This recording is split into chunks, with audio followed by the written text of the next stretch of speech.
Enterprise Architecture in Action. Extended Project Delivery Framework, EPDF. Goals. 1. To capture current and target state for the Project Delivery Framework, PDF. 2. To demonstrate how EPDF enables strategic business thinking. Agenda. 1. Current state definition, PDF. 2. Target state definition, EPDF. 3. Benefits.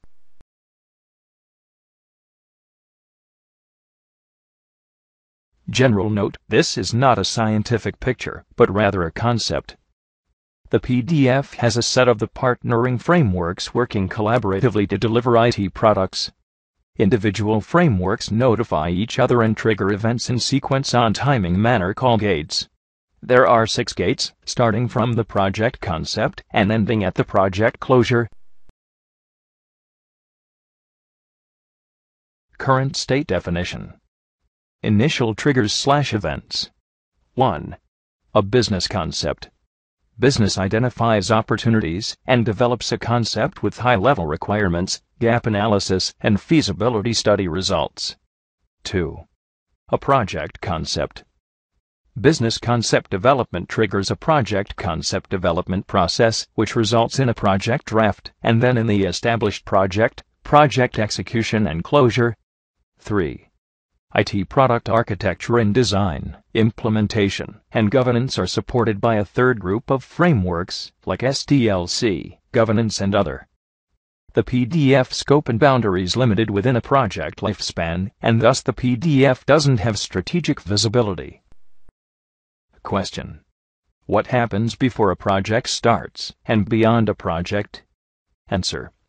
Some strategic planning on the business and IT side.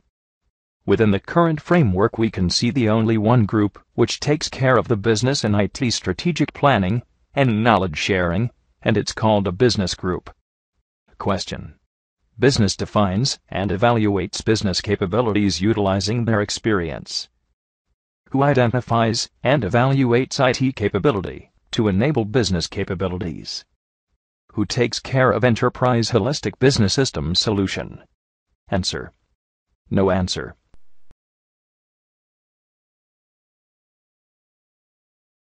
Current state problem definition. There are strategic and tactical phases in the cycle between business idea emergence and IT product delivery. The strategic phase addresses enterprise alignment and integrity, and the tactical is for realization of strategic plans and architecture. Let's walk through a happy path. 1. Business comes with an idea and defines business capability. 2. EA owns business and IT current state architecture. EA translate business capability and incorporates business aspect into joint target architecture, then analyzes gaps and produces input to opportunity assessment. The input has scope/complexity/reuse analysis, architecture building blocks, standards, conceptual solution draft. The output forms high level. Time T. Cost $, features F. 3. A business case locks in time, cost, features, and scope based on EA comprehensive analysis and eliminates complexity delegation to the latest stages. It's time for a not-so-happy path, or a problem description. Business case uses coarse approximation and locks in time, cost, features, and scope based on unknown IT complexity, IT capability, IT and business broken processes, gaps and overlapping. Thus we start our work without having clear picture of the real situation and heavy relay on our assumptions. Even if one project goes well, we have no recipe to repeat success. That is the reason why enterprise architecture, as a discipline, comes into play. The real, primary reason of doing enterprise architecture is alignment, to ensure that something is what it's supposed to be, and does what it's supposed to do.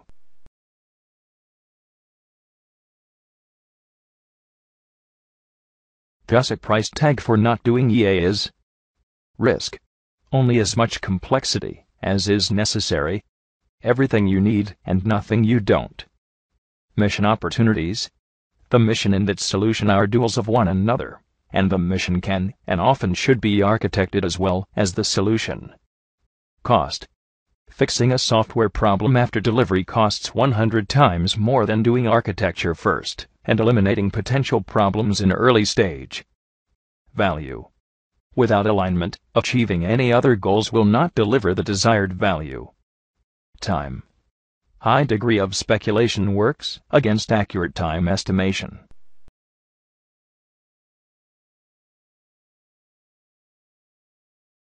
Target state definition. Let me introduce the new EPDF framework extended by architecture and enabling business and IT strategy planning and modeling. In order to move from the current state to the future state, we cross through a very fine line between architecture, solution, and design. Business knows their trusted advisors in creating enterprise IT solutions, so business engages enterprise architect, EA, to get first cut of the enterprise ecosystem picture, then shares the business vision and drivers, and defines business capabilities.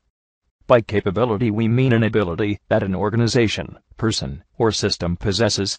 EA have done their homework and have assessed EA capability that enables business capability. The architecture capability describes the organization, roles, skills, and responsibilities of the enterprise architecture practice.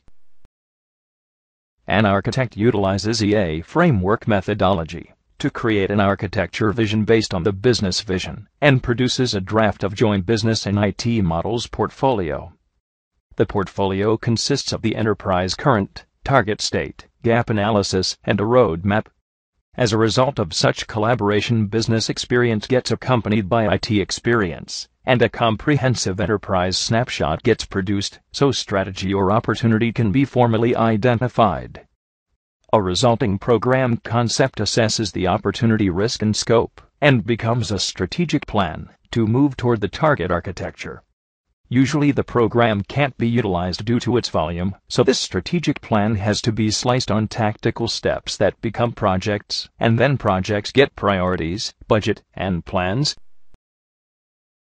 Phase E concentrates on how to deliver the architecture. It takes into account the complete set of gaps between the target and current architectures in all architecture domains, and logically groups changes into work packages within the enterprise's portfolio. This is an effort to build a best-fit roadmap that is based upon the stakeholder requirements, the enterprise's business transformation readiness, identified opportunities and solutions, and identified implementation constraints. The key is to focus on the final target while realizing incremental business value, so architecture work evolves and EA goes through the solution options selection, which forms a boundaries frame for a project. Requirements goes from the high level to the low level in order to be consumed/translated by SDLC practitioners like a business analyst, application architect, designer, and developer into the software product. The product will be delivered to a requester and will be compared to the initial ask. The focus of Phase F is the creation of an implementation and migration plan in cooperation with the portfolio and project managers. Activities include assessing the dependencies, costs, and benefits of the various migration projects within the context of the enterprise's other activity. Phase E will form the basis of the final implementation and migration plan that will include portfolio and project-level detail. The architecture development cycle should then be completed and lessons learned documented to enable continuous process improvement. Phase G establishes the connection between architecture and implementation organization through the architecture contract. A cycle continues and can be triggered by a change request by business, IT, or other stakeholders. The request bubbles up to trigger an architecture change request, thus dynamic enterprise architecture gets established. Important note, from an enterprise architecture and IT perspective, capability-based planning is a powerful mechanism to ensure that the strategic business plan drives the enterprise from a top-down approach. It is also adaptable with capability engineering to leverage emerging bottom-up innovations. No matter how the corporation structures itself, it will have to cope with the delivery of business capabilities, whose delivery will require coordination and alignment across business verticals. Capabilities are business-driven and ideally business-led. One of the main challenges is that the benefits are often reaped at the enterprise and not the line of business level. Consequently, projects within line of business led portfolios tend to take a line of business rather than corporate perspective. Managing the delivery of a capability is challenging, but the entrenchment of a capability-based perspective within an organization is a powerful mechanism to deliver synergistically derived business value that will resonate in profitability and stock value. Benefits: successful use of the architecture development methods, ADM, will provide a customer-focused, value-adding, and sustainable architecture practice that enables the business, helps maximize the value of investments, and proactively identifies opportunities to gain business benefits and manage risk.